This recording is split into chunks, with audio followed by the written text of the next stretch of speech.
नमस्कार, मैं हूं संजय शर्मा। आप देख रहे हैं 4 PM न्यूज नेटवर्क। रोज शो करता हूं अभय दुबे जी के साथ। मैंने आज उनसे पूछा कि देश में भ्रष्टाचार के इतने बड़े बड़े मामले सामने आते, एयरपोर्ट की पूरी छत गिर गई, एक व्यक्ति की मौत हो गई, राम मंदिर, इतना बड़ा ब्रांडिंग की गई थी, राम मंदिर के गर्भगृह की छत लीक करने लगी। प्रधानमंत्री जी ने पूर्वांचल एक्सप्रेसवे, बुंदेलखंड एक्सप्रेसवे, दो एक्सप्रेसवे बनाए, दोनों महीने भर में धस गए। जिस अफसर को सस्पेंड करके जांच होनी चाहिए थी, वो अवनीश अवस्थी मुख्यमंत्री योगी आदित्यनाथ के ओएसडी बने हुए हैं। किसी भी भ्रष्टाचार की कोई जांच नहीं होती, कोई प्रभावशाली आदमी को दंडित नहीं किया जाता। कारण क्या है? क्या यही है विकास का मंत्र? मैंने अभय जी से पूछा कि हरियाणा और महाराष्ट्र के संकेत क्या हैं, और क्यों नहीं भारतीय जनता पार्टी अपना राष्ट्रीय अध्यक्ष तय नहीं कर पा रही? क्या संघ और भाजपा के बीच में बहुत लंबी लाइनें खिंच गई हैं? तमाम बातों के लिए हम चलते हैं, इन सवालों के जवाब के लिए चलते हैं अभय दुबे जी के पास। आपसे रिक्वेस्ट है, चैनल को ज्वाइन कीजिएगा, सब्सक्राइब करिएगा। चलिए अभय जी से इन सब बातों का जवाब लेते हैं। 4 PM न्यूज नेटवर्क में स्वागत है अभय दुबे जी आपका। दिल्ली एयरपोर्ट टर्मिनल की 1 की छत गिर गई। बताया जाता है 3-4 महीने पहले साहेब ने उसका उद्घाटन किया था। उत्तर प्रदेश के पूर्वांचल एक्सप्रेसवे का उद्घाटन किया और पूर्वांचल एक्सप्रेसवे 2 महीने में धस गया। बुंदेलखंड एक्सप्रेसवे का उद्घाटन किया, बुंदेलखंड एक्सप्रेसवे 1 महीने में जगह जगह से टूट गया। जिस काबिल अफसर ने, अवनीश अवस्थी ने बनाया था, उसको दंड देने की जगह उसको रिटायरमेंट के बाद मुख्यमंत्री का ओएसडी बना दिया गया। उज्जैन के महाकाल में सैकड़ों करोड़ रुपए खर्च हुए मंदिर में, लेकिन मंदिर की मूर्तियां खंडित हो गई। राम मंदिर के नाम पर तमाम राजनीति हुई, लेकिन मंदिर के गर्भगृह की छत लीक करने लगी, पानी आने लगा। साहेब ने अयोध्या के रेलवे स्टेशन का उद्घाटन किया और उसकी बाउंड्री वॉल गिर गई। अयोध्या में करोड़ों रुपए, अरबों रुपए खर्च करके सड़कें बनाई गई, सड़कें टूट गई। और दिल्ली की एक सोने की सड़क द्वारका तो आपके सामने ही है, कैग ने जिसका उदाहरण दिया था अपनी रिपोर्ट में। एक के बाद एक ये सारी घटनाएं मैंने आपके सामने रखी। ये घटनाएं क्या कहलाती हैं? क्या ये विकास है? क्या देश का जो विकास मॉडल की बात की जाती है वो विकास मॉडल है? टीवी चैनल गोदी मीडिया कह रहा है इन मुद्दों पर, टर्मिनल के गिरने पर सियासत तेज हो गई है। यानी अगर विपक्ष का नेता कोई सवाल उठा रहा है तो गोदी मीडिया को उसमें सियासत नजर आ रही है। कोई गोदी मीडिया सवाल नहीं कर रहा कि साहब ने आनंद फानंद में चुनाव से पहले आधे अधूरे एयरपोर्टों का जो उद्घाटन किया, उसकी जल्दी क्या थी? इन तमाम बातों पे कोई सवाल नहीं उठा रहा। लेकिन बड़ी खराब बात है, दिल्ली में एक मासूम ड्राइवर की मौत भी हो गई। क्या कहना है आपका इस पर? संजय जी, पहले तो मेरा आपसे अनुरोध यह है कि गोदी मीडिया क्या कहता है, हम लोगों को इसके बारे में चर्चा करनी बंद कर देनी चाहिए, क्योंकि आमतौर पर लोगों ने आम दर्शकों ने भी गोदी मीडिया को गंभीरता से लेने से इनकार छोड़ दिया है। क्योंकि जब से लोकसभा चुनाव के नतीजे आए हैं, जिस तरह से उन लोगों ने अपने यहाँ वो कराए, एग्जिट पोल कराए, और फिर उन्हीं के मंचों पर खड़े होकर ये कहा गया कि जो एग्जिट पोल को नहीं मान रहे हैं, दरअसल वो तो जो सर्वेक्षण की प्रौद्योगिकी है उसी के ऊपर विश्वास नहीं कर रहे हैं। हम विधानसभा चुनावों में जब बीजेपी हारती है तो हम उसकी भी तो भविष्यवाणी करते हैं कि भाजपा हार रही है। अब लोकसभा में भारतीय जनता पार्टी जीतने वाली है, उसे 300 ज्यादा सीटें मिलने वाली हैं। अब ये बात इन लोगों को बुरी लग रही है। ये सब चीजें गोदी मीडिया के मंच से प्रसारित होती थी, वो सब चीजें गलत साबित हो गई। कम से कम 2024 के लोकसभा चुनाव ने साबित कर दिया है कि गोदी मीडिया के पूरे स्ट्रक्चर में एक बहुत ही संगीन नुक्स है, काफी गड़बड़ी है। उनके मालिकों को और उन पत्रकारों को जो कि गंभीर हैं, उन चैनलों में भी कुछ गंभीर पत्रकार हैं, उनको चाहिए कि मिलकर इन चैनलों की पहले हुलिया दुरुस्त करें, तब धीरे धीरे जनता में उनके ऊपर भरोसा उठेगा। अब जो लोग जो टर्मिनल गिर गया है, पुल गिर गया है, सड़कें टूट गई हैं, राम मंदिर के गर्भगृह से पानी गिर रहा है, अभी आपने उसका तो जिक्र किया ही नहीं कि ये जो दिल्ली में आपके प्रगति मैदान वाली जो टनल है, जो पुराना किला रोड से उसको पूरा जोड़ती है, बहुत बड़ी टनल, उसका भी प्रधानमंत्री ने उद्घाटन किया था। आज तक पहले दिन से इस टनल में नुक्स है, उसमें पानी भर जाता है। इस वक्त दिल्ली में इतनी बारिश हुई है, पूरी टनल पूरी तरीके से फ्लडेड है, उसके अंदर पानी भरा हुआ है, कोई उसमें से निकल बैठ नहीं सकता। तो ये जो पूरा का पूरा ये जो अर्बन इंफ्रास्ट्रक्चर और रिलीजियस इंफ्रास्ट्रक्चर, यानी शहरी अधिरचना और जो बहुत बड़े-बड़े धार्मिक स्थल थे, उन तीर्थ स्थलों को पर्यटन केंद्र में बनाने के लिए बड़े-बड़े जो गलियारे बनाए गए, धार्मिक गलियारे बनाए गए, ये सब कुल मिलाकर पहली नजर में ये एक बहुत ही भीषण भ्रष्टाचार के नमूने हैं। अच्छा, अब सरकार उनकी है जिनके नेतृत्व में, जिनकी देखरेख में ये सारा भ्रष्टाचार हुआ। ठेके उठाए गए, बड़ी-बड़ी कंपनियों को ठेके दिए गए। आज रवीश कुमार ने अपने ट्वीट में ये एक अवलोकन किया है कि जिसका ये ठेका होगा टर्मिनल का, वो इस वक्त विदेश में मौज कर रहा होगा। तो ये जो स्थिति है, इस एक बहुत बड़ी समस्या है, एक विकराल समस्या है। और अभी आप देखिए, अभी भी इस सरकार का 1 महीना पूरा नहीं हुआ है। हम लोग रोज इस बात पे चर्चा करते हैं कि अभी 9 जुलाई नहीं हुई है, 8 या 9 जुलाई को इस सरकार का 1 महीना पूरा होगा। 1 महीना पूरे होते-होते इस सरकार की कितनी पोलें खुल रही हैं। काफ़ी भीषण और भयानक। मैंने कभी भी किसी भी सरकार के परतें उधड़ते हुए, उसकी सीवनें खुलते हुए कभी भी इतनी जल्दी, इतनी रफ्तार से नहीं देखा। पिछले 10 साल का जो संचित पिछले 10 साल के जो संचित कुकर्म है, वो सारे के सारे इनके सामने आ रहे हैं। इनके समर्थक पत्रकार जो राष्ट्रीय स्वयं संबंध रखते हैं, वो अखबारों में लिख रहे हैं कि चुनाव नतीजों से काफ़ी निराशा है और निराशा की वजह लोग इस सरकार के कामों में देख रहे हैं। इस सरकार की उपलब्धियों को नजरअंदाज किया जा रहा है। इस सरकार ने 10 साल में बहुत उपलब्धियां की हैं, उनके ऊपर भी ध्यान दिया जाना चाहिए। इस प्रकार की बातें अखबारों में लिखी जाने लगी हैं। ये सारी की सारी बचाव की और लीपापोती की एक कार्रवाई है।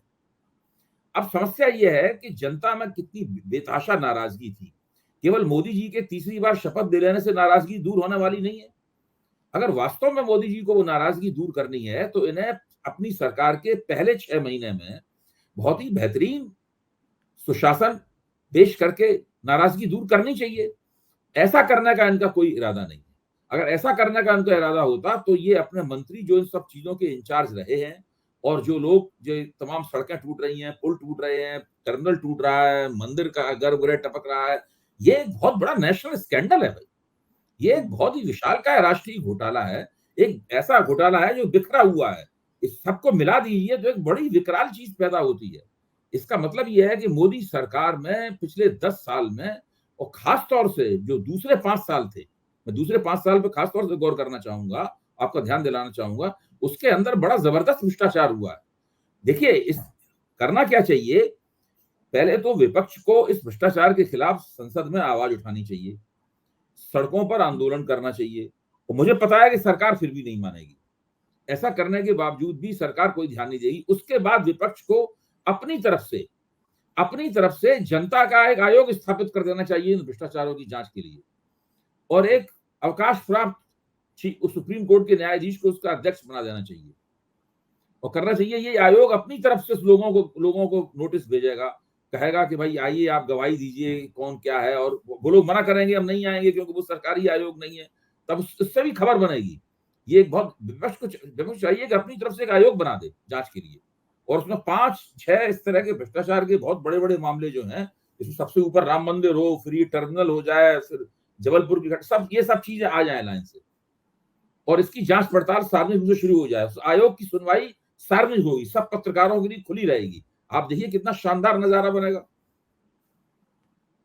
हाँ, लेकिन लगता है कि जनता के अंदर कोई रिएक्शन नहीं होगा। एक के बाद एक सरकार, मैं आपसे लगातार जो आप बात कर रहे हैं, मैं वही कह रहा हूँ, जिस दिन से शपथ लिए कोई दिन खाली नहीं गया है कि जब अशुभ समाचार ना आए हो। शपथ ले रहे थे, उधर तीर्थयात्रियों की बस पे हमला हो गया, तब से रोज कोई ना कोई एक हादसा हो रहा है जब से सरकार बनी है। सरकार के कानों पे कोई जू रेंगती हुई नजर आ रही है आपको क्या, या फिर सरकार को लगता है कि अब तो चुनाव है नहीं, जो हो रहा है होने दीजिए, हम जवाब देंगे ही नहीं? देखिए, जू रहेंगे कि भी नहीं संजय जी, मैं ये कह रहा हूँ, जनता सब चीजों को देख रही है। जनता में जिनके खिलाफ जो असंतोष था, वो असंतोष पहले के मुकाबले पिछले 15-20 दिन में और बढ़ चुका है। असंतोष नापने का कोई बैरोमीटर नहीं होता है हमारे पास, इस बैरोमीटर से हम नाप लें कि पहले संतोष इतना था, अब ये बढ़ गया, लेकिन मेरा आकलन कहता है कि यह असंतोष पहले से ज्यादा बढ़ चुका है। सवाल यह है कि इस संतोष को सरकार के खिलाफ एक भीषण और भयानक आंधी, एक एंटी इनकम्बेंसी के रूप में कैसे तब्दील किया जाए। उसके लिए जरूरी है कि विपक्ष कुछ नए नए तरीके अख्तियार करे। मेरा सुझाव यह है कि सरकार इनकी जांच नहीं कराएगी, इन घटनाओं की विभागीय जांच होगी, उन पे विभागीय जांच हो सकती होगी थोड़ा बहुत है, लेकिन उसके ऊपर लीपापोती के लिए की जाएगी। वो सब लोगों ने इसके अंदर माल खाया है और भाजपा के कोष में भी तमाम पैसा वैसा गया होगा, मुझे पक्का यकीन है। तो ऐसी स्थिति में विपक्ष ऐसा क्या कर सकता है इससे पूरे देश का ध्यान इस तरफ आकर्षित हो। मेरा एक सुझाव है जो मैंने अभी आपके सामने दिया, विपक्ष अपनी तरफ से गैर सरकारी जांच आयोग गठित करे। इंडिया गठबंधन अपनी तरफ से एक गैर सरकारी जांच आयोग गठित करे और एक ईमानदार, कर्तव्यनिष्ठ, अवकाश प्राप्त सुप्रीम कोर्ट के न्यायाधीश को उसका चेयरमैन बना दे और वो सार्वजनिक सुनवाई शुरू कर दे इस सवाल के ऊपर। मंत्री को नोटिस जाए, उसके विभाग के सचिव को नोटिस जाए और वेबसाइट पे जाने से पता लग जाएगा ठेका किसको दिया गया है, ठेकेदार को नोटिस जाए। वो लोग आएंगे नहीं, वो लोग कहेंगे हम इस नोटिस का पालन क्यों करें, हम तो नोटिस का पालन करने के लिए मजबूर नहीं है क्योंकि ये तो सरकारी नोटिस है नहीं। तो उनकी अनुपस्थिति में उनके खिलाफ सुनवाई हो। इससे क्या होगा, इससे लगातार मीडिया अटेंशन जाएगा उसकी तरफ और जनता के बीच में ये चीज जीवित रहेगी और इससे बहुत बड़ा डिस्कोर्स बनेगा कि भाई ये सरकार भ्रष्ट है, ये सरकार भ्रष्ट है, इसने भ्रष्टाचार के इतने काम किए, ये जांच नहीं कर रही है। विपक्ष के संसद में मांग किया है, सड़क पे आके मांग की, फिर भी जांच नहीं कर रही है। तो हम एक गैर सरकारी आयोग बना रहे हैं, गैर सरकारी आयोग सुनवाई करेगा। ये एक नए तरह का काम होगा। अगर मान ली ये तरीका पसंद नहीं तो कोई और तरीका खोज लो। मैं ये नहीं कह रहा हूँ कि आप इसी तरीके को स्वीकार करें, मैं तो ये कह रहा हूँ एक नए तरीके का कदम होगा। इससे पूरे देश में लगातार इसके ऊपर चर्चा होती रहेगी, वरना घटना हो गई 15-20 दिन के बाद लोग उसको भूल जाएंगे। और यही सरकार का हथकंडा यही होता है कि 15-20 दिन के अंदर कोई और घटना होगी, लोग उसके बारे में चर्चा करने लगेंगे। लेकिन एक आयोग इस तरह की 5-7 बड़ी घटनाओं की ऊपर सुनवाई शुरू कर दे और अगर विपक्ष की मांग पर सरकार आयोग बना देती, सुनवाई करती है, तो उसका भी स्वागत है। बिल्कुल सही बात है। और इधर सुनवाई के नाम पर तो याद आया कि आज जो हाउस में राहुल गांधी ने इतना कहा कि नीट के मसले पे चर्चा कर लीजिए, लाखों बच्चों का, करोड़ों परिवार का भविष्य दांव में लगा हुआ है। लेकिन आरोप है आज भी राहुल गांधी का माइक बंद कर दिया गया। कल जिस तरह दीपेंद्र हुड्डा के संग व्यवहार किया स्पीकर ने, जिस तरह डांटा, बिरला साहब तो खुद 50,000 के आसपास वोटों से जीते आए हैं और दीपेंद्र हुड्डा कितनी बार के सांसद हैं, उनसे कम जो सीनियर जूनियर नहीं है वो, लेकिन तब भी ऐसा बिहेवियर था जैसे मान लो किसी अपने चपरासी को डांट रहे हो। ये जो ओम बिरला का बिहेवियर है, राज्यसभा में उपराष्ट्रपति ने मल्लिकार्जुन खड़गे का माइक बंद करवा दिया। लोकसभा में ओम बिरला ने, लोकसभा अध्यक्ष ने राहुल गांधी का माइक बंद कर दिया। अब स्थिति क्या है कि इनकी शैली वही पिछली वाली है, पिछली वाली शैली में ही काम कर रहे हैं, ये नई शैली में काम नहीं कर पा रहे हैं। लेकिन बाहर बिल्कुल विमर्श बदल गया है। अखबारों में अब उस तरह के लेख नहीं छप रहे, इस तरह के पहले छपते थे। अगर आप उनकी तरफ ध्यान दें तो वो लेख ये नसीहत देने वाले हैं कि विपक्ष पहले से ज्यादा ऊर्जस्वित है, पहले से ज्यादा शक्तिशाली है। ओम बिरला को चुन लिया गया है फिर से लोकसभा अध्यक्ष, लेकिन ओम बिरला पिछली वाली शैली में अपना काम नहीं कर सकते। दीपेंद्र हुड्डा के साथ युवा उसके ऊपर भी लगातार जारी है। देखिए अब बिल्कुल राजनीति का खेल बदल गया है। ये लोग अगर पुराने तरीके से काम करेंगे तो इनके खिलाफ नाराजगी लगातार बढ़ती चली जाएगी। और मेरा मानना है कि अभी 1 महीना नहीं हुआ है, इनके खिलाफ नाराजगी बढ़ चुकी है। इन सब चीजों का मुकाबला करने के लिए विपक्ष को बुलंद आवाज में अपनी बात तो कहनी ही चाहिए। मैं ये कहता हूं कि नए नए तरीके खोजने चाहिए। ये जो मैंने गैर सरकारी आयोग को सुझाव दिया, इसलिए नहीं दिया है कि मेरी बात मान ली जाए। मेरा कहना है कि ये सुझाव केवल ये प्रेरणा देने के लिए किया है कि कुछ सरकार के इन हरकतों का मुकाबला करने के लिए और जनता का ध्यान इस तरफ आकृष्ट करने के लिए विपक्ष को कुछ इनोवेशन करना चाहिए, कुछ नवाचार करना चाहिए, कुछ नए तरीके खोज निकालने चाहिए, जिससे ये सरकार पूरी तरीके से कटघरे में खड़ी हुई दिखाई पड़े। अबे जी एक लाइन है ना, कही जाती है ना, रस्सी जल गई मगर बल नहीं गए। और दूसरी ये कि कहा जाता है कि अभी कुछ और बाकी है। इस सरकार को शर्म नहीं आ रही। अभी इन लोगों का अगले चुनाव में सुपड़ा साफ होना बाकी है। देखिए इस चुनाव में तो इनको एक झटका लगा है, इनके प्रभाव क्षेत्र में 77 सीटें गिर गई और अगर जो दूसरी प्रभाव क्षेत्र के बाहर जो सीटें जीत ली हैं वो घटा दी हैं तो 63 सीटें इनकी गिर गई। तो इनको अभी झटका लगा है, करारा झटका लगा है। बहुमत की सरकार जो थी वो अब अल्पमत की सरकार हो गई है और गठजोड़ की सरकार हो गई है। लेकिन अगर ये इसी तरीके से चलते रहे तो हम लोगों को ज्यादा दुखी नहीं, चिंतित नहीं होना चाहिए। इनका अगले चुनाव में पूरी तरीके से सुपड़ा साफ हो जाएगा। ये बहुत बुरी तरीके से हारेंगे, इनकी 100 से कम सीटें रह जाएंगी। क्योंकि देखिए, पब्लिक में ऐसा कोई काम ये नहीं कर रहे हैं इससे पब्लिक की नाराजगी दूर हो। ऐसा कोई काम इन्होंने, ऐसी कोई घोषणा नहीं की है आज तक, ऐसी कोई योजना नहीं है इनके पास, कोई कार्यक्रम नहीं है, कोई पहलकदमी नहीं है, कुछ नहीं है। इनको लग रहा है कि ये 2024 के चुनाव से पहले जो सरकार थी वही सरकार चल रही है। ये इस पेश भी इसी तरीके से कर रहे हैं, कंटिन्यूटी कंटिन्यूटी कंटिन्यूटी, इस तरह की बात कर रहे हैं। जबकि इनको चाहिए था कि अब अगर संघ भी इनको इसी तरीके से काम करते रहने दे सकता है, संघ कुछ बोलता नहीं है, कोई आपत्ति नहीं करता है, इनकी रोकथाम नहीं करता है, तो इनके साथ साथ संघ की साख भी बहुत बुरी तरीके से गिर जाएगी। तो ये तो अपने आप देखिए, ये सब करके ये अपने आप को फायदा नहीं पहुंचा रहे हैं। ये लगातार अपने पैरों में कुल्हाड़ी मार रहे हैं। आपको लगता है क्या संघ कुछ कर पाने की स्थिति में है? बेचारा वो कह के रह गया कि अहंकार था, देखिए, घमंड था।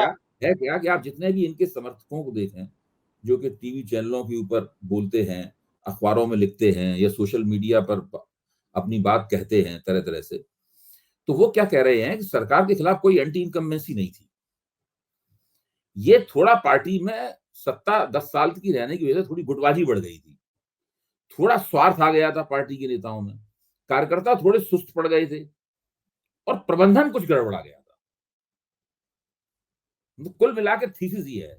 इसलिए अभी भी मोदी का ब्रांड बहुत बड़ा है, मोदी के ब्रांड में थोड़ी बहुत कमी आई है, वो दूर कर ली जाएगी। ये पूरे मामले को इस तरीके से पेश कर रहे हैं और ये पेश करना मैं मानता हूं विपक्ष के हक में जाता है। ठीक बात मैं है। इससे चिंतित बिल्कुल नहीं हूं। इससे ये लोग सिर्फ अपना नुकसान कर रहे हैं। पहले सत्ता के मद में चूर थे, अब अपने ही द्वारा की जा रही घटिया और झूठी समीक्षा के मद में चूर हैं ये। इन्हीं का नुकसान हो रहा है और इनका नुकसान बहुत ज्यादा होगा।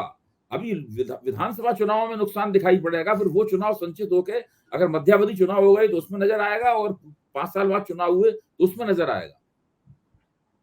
वो होता है ना कि शुतुरमुर्ग रेत में अपनी गर्दन घुसा लेता है, बिल्कुल फिर बिल्कुल सही सही कहावत है। यही इनकी हालत है ये। और इनके पास, और एक और मैं खास बता दूं, ये सब ऐसा करने के लिए मजबूर हैं क्योंकि इनके पास और कोई तरीका नहीं है। नरेंद्र मोदी किसी और तरीके से शासन चलाना जानते नहीं है, भारतीय जनता पार्टी किसी और तरीके से शासन करना जानती नहीं है। इसी तरीके से करेंगे। इनका जो कुछ होना था, इन्होंने अपना सर्वोच्च बिंदु छू लिया है। अब इनका पतन ही बाकी है। अभी थोड़ा पतन हुआ है, इसके बाद और पतन होगा। ये निरंतर इनका ग्राफ गिरेगा और इतना गिरेगा कि ये 40 साल के लिए सत्ता से बाहर हो जाएंगे। अभी इनको असली झटका लगना बाकी है। अबे जी, बीजेपी के राष्ट्रीय अध्यक्ष की कहीं कोई चर्चा ही नहीं हो रही, कार्यकाल पूरा हो गया। क्या लग रहा है हरियाणा और मध्य प्रदेश के चुनाव का इंतजार हो रहा है कि चुनाव के नतीजे आ जाए तब बातचीत की जाए कुछ? नहीं, सब बुरी, देखिए हर चीज बुरी तरह फंसी हुई है, हर चीज बुरी तरह फंसी हुई है। संघ जो है वो ऐसा कोई काम नहीं करना चाहता जिससे कि पार्टी के अंदर विस्फोटक परिस्थिति पैदा हो जाए और नरेंद्र मोदी और उसकी सरकार का इकबाल गिर जाए। इकबाल तो वैसे भी नहीं है, लेकिन थोड़ी और बदनामी हो जाए, सरकार की साख गिर जाए। ऐसा संघ नहीं करना चाहता। लेकिन अध्यक्ष कौन होगा इस मामले पर संघ की सहमति इनको नहीं मिल पाई है। अगर संघ की सहमति मिल जाती तो अध्यक्ष बन जाता अभी तक पार्टी का। तो अभी तो सब चीजें हवा में, सभी चीजें बीच में अटकी हुई हैं। हरियाणा और महाराष्ट्र की राजनीति को आप किस नजरिए से देखते हैं? दोनों राज्यों में क्या क्या होगा? हरियाणा में भारतीय जनता पार्टी को बहुत ही करारी पराजय होगी। कारण क्या है उसके? क्यों लगता है आपको? खट्टर तो दो इतने प्रभावशाली तरीके से खट्टर को मंत्री बनाया गया है। ये जो खट्टर को मंत्री बनाया गया है, खट्टर, उसका दंड इनको प्राप्त होगा ना।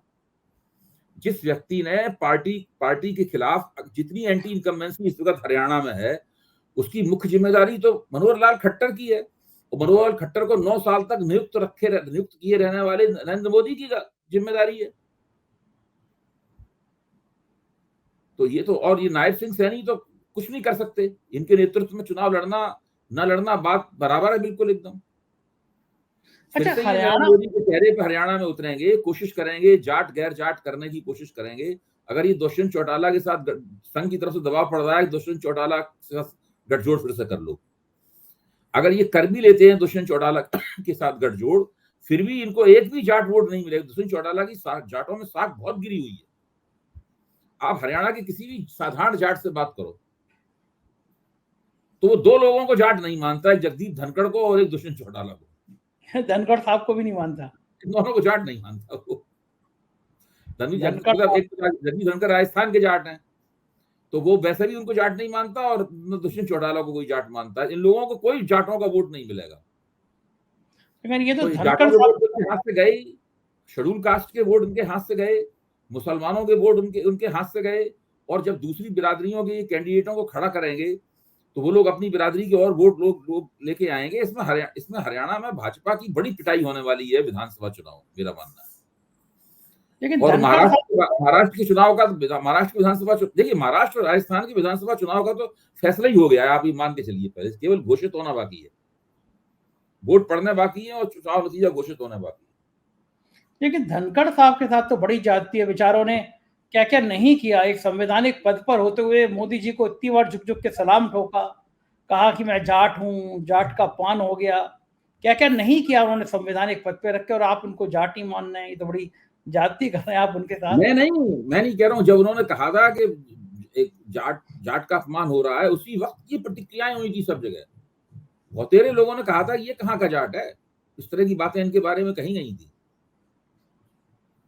ये हरियाणा में अगर जाट बनाम गैर जाट करने में कामयाब हो गए तो इनको फायदा मिल पाएगा।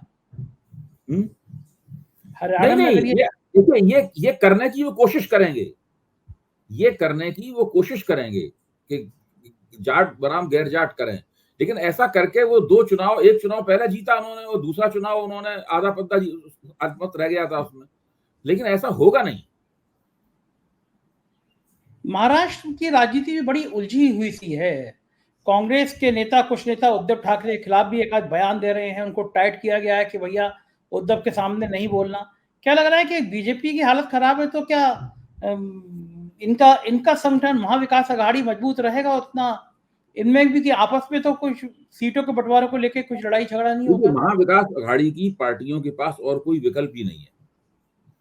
महाविकास अघाड़ी की पार्टियां लगातार एकताबद्ध होने के लिए मजबूर हैं।